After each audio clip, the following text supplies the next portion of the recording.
Tonight, flowers and mechanics alike flooded the MU quad. Find out the story behind this afternoon quad activities. Please don't talk about me when I'm gone.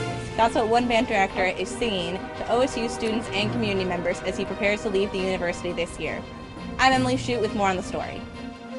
Finally, student chefs test their mettle and slice up some fresh food to see who can win the title of Iron Chef McNary.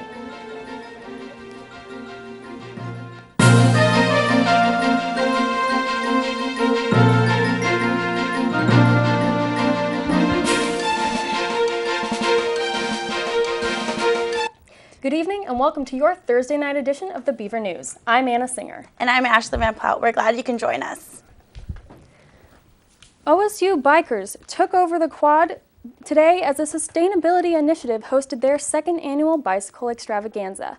Throughout the day, different bike organizations held games and performances that people could participate in or watch. Some bike performances included test rider sprinting, skidding contests, and track stand tricks, and of course, a wheelie competition. Students could get their bike fixed for free or have a bike blinged out at the Bling Your Bike booth. Today, we spoke with Anna Stargel and Julian Sanchez, volunteers at the event, who shared with us their thoughts about today's extravaganza. Today is the bike extravaganza. So we're basically celebrating the idea of alternative transportation. And this specific situation that's going on is free bike repair. So we've got Bicycle Stage 1, the Cyclery's here, I think Cyclotopia is here as well.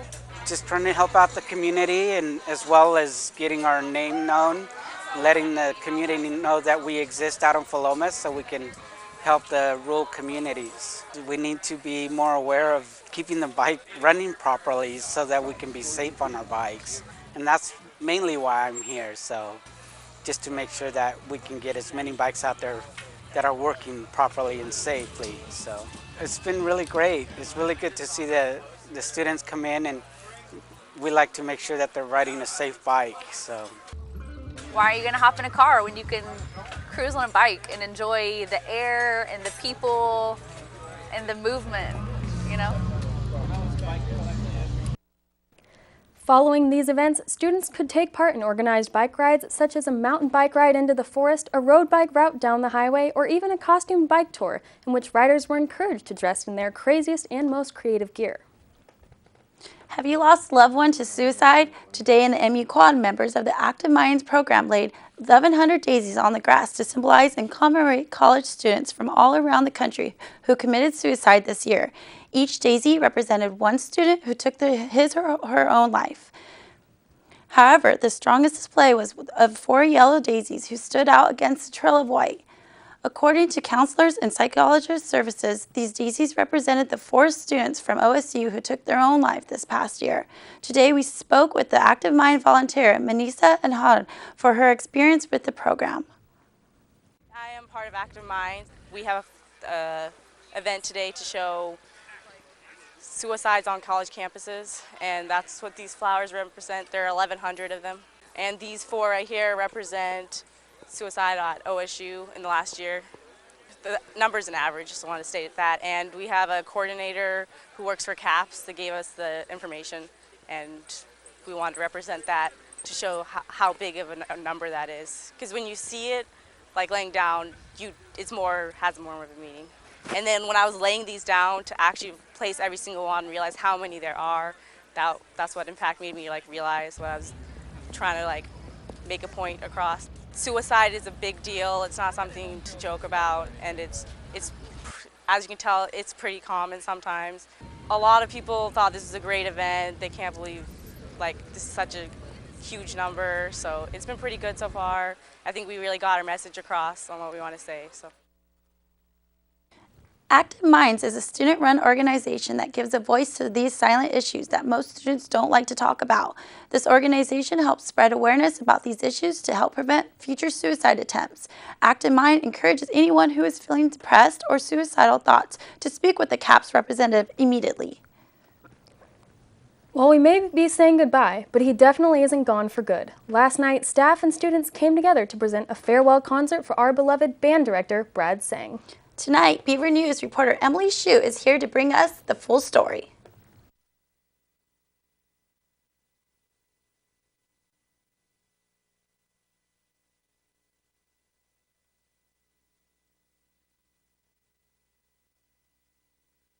On Wednesday night, and community members gathered in the Memorial Union Lounge for a concert put on by the man himself, entitled Please Don't Talk About Me When I'm Gone. The concert featured Dr. Townsend and friends singing several Broadway songs from his career as a performer on stage in shows such as Godspell, The Rocky Horror Show, and The Music Man. He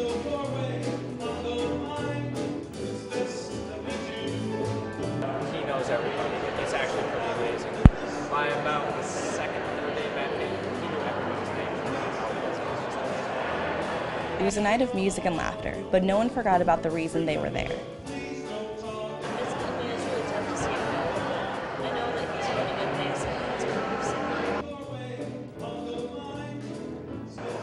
I'll miss his sense of humor and his voice. It's always just fun to listen to. Where will the future take Dr. Townsend?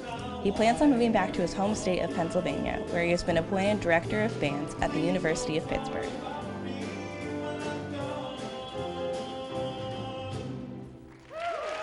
Reporting from the Memorial Union Lounge, Emily Shute, The Beaver News. Emily, I understand you were a part of the band your freshman year here. Could you tell us about that experience? Yeah, Anna, freshman year I played the saxophone in the marching band, and like everyone says, being in the marching band is a great experience, and part of that is largely because of Doc, because he just makes such a welcoming and fun environment for everyone to get along and just play great music. Oh, that's great. Well, thanks for a great story, Emily. As they say, dogs are truly a man's best friend. And one such study may prove that man's best friend could be man's best chance for living. According to OSU and OSHU researchers, canines truly are man's best friend when it comes to cancer. Shay Brash is an assistant professor in the College of Veterinary Medicine, is teaming up with the OSU researchers that have the same cancerous cells as humans.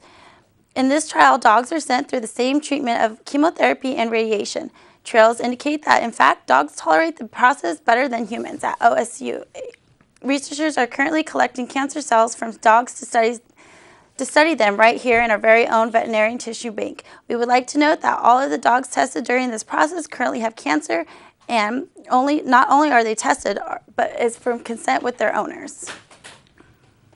The 10 Billion Lives Tour is a pay-per-view tour bus that travels around the country aimed at educating community members about what happens in factory farms. The organization sets up their bus that has several built-in TVs and paid people $1 for 4 minutes of their time to watch the video.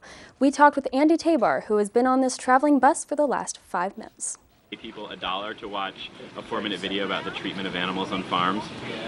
It just shows standard industry practice, industry treatment of pigs, chickens, turkeys, cows. Where basically 99% of our animal products we consume come from. And, it's certainly some really horrific practices, and we get mixed reactions from viewers, but across the board, people feel compassionate about this issue and are upset by the practices and want to see something change. Andy told us that every $1 they raise saves 10 animals from being killed. They hope eventually to gain more awareness of this issue and to get people to cut down on their meat intake. Now the tour bus heads up to Portland and then to Seattle, where they will end their tour. Today marks the end of the spring term blood drive. All this week, students have been giving blood to help build up the Red Cross supplies. Today, the Beaver News spoke with the blood drive representative who said that this term drive was much more successful than the last. According to the drive records during this course of this week, Oregon State students donated over 900 units of blood. But how much is a unit of blood? Administrators at the drive told us that a unit of blood is equally to 1 pint of an average water bottle worth. So how much does 900 pints translate into? During this course of this week, students donated approximately 115 gallons of blood. On top of this, coordinators of this term drive said that they saw an overall double red blood cell donation, a total of approximately 260 pints of double red donations over the whole week. Way to go, Beavers. Last night at the McNary Dining Center, Iron Chef took place, and I went down there to see what was going on. Things got hot and steamy in the McNary Dining Center last night as 3 culinary volunteer teams competed in Iron Chef McNary. Chefs had 1 hour to complete a full entree course with food items that are available at the Human Resources Service Center. seeing, some of these shows like Chef's Kitchen and Iron Chef on TV, I thought it would be a fun experience to get involved here at McNary and do the competition. It was fast-paced. It was we had to be creative and innovative with our meal. Things changed in between, so we had to be flexible, and I think it turned out really well. The meals were judged on a variety of criteria, including presentation, taste, texture, and how well they used their surprise items. Today was a riot. Oh, it's fun. Anytime I can get up and cook, I'm down. I'm cool with it. Just a lot of cooking and trying to get people to awareness of the food shelter and things along those lines. The goal of this event was to show students that there is not only a way for them to get food if they are in need, but that they can cook nutritiously with it as well. Tonight's event was Iron Chef McNary, and I'm the external coordinator for the Human Services Resource Center, which is an office on campus that is student-run, student-led, and it is here to help students who are experiencing hunger, homelessness, poverty, and food insecurity. So the event started out as an idea to raise funds for our emergency food pantry. Decided that this event would be a great way to have fun, educate people here on campus as well as raise some money for the food pantry. At the end of the 2-hour-long competition, Chef Jason Phillips took home the first place medal, and students took home the knowledge of how to cook nutritious meals that are good for you as well. This has been Anna Singer with the Beaver News. If you find yourself stressing out this term, just remember that there's a creative outlet available for you at the OSU Craft Fair. Tonight, Beaver News reporter Molly Jones has the story of how the Craft Center is bringing together people of all sorts of different backgrounds in the pursuit of artistic pleasure.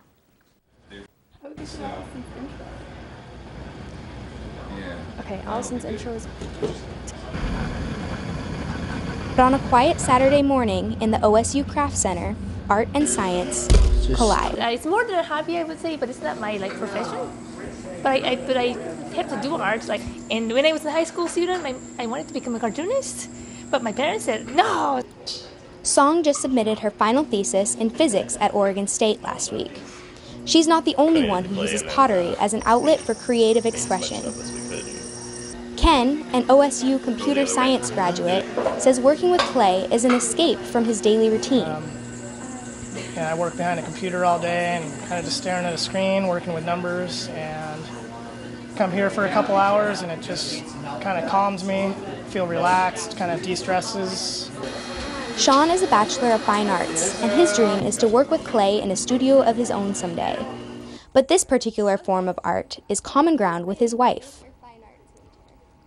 I'm married to a soil scientist, so she's all about dirt and clay and soil, and so me playing with clay kind of just rolls along with her job as well. So we're both very earthy kind of creatures. Whether you're an earthy creature or a high-tech type, art and science are a perfect match at the OSU Craft Center.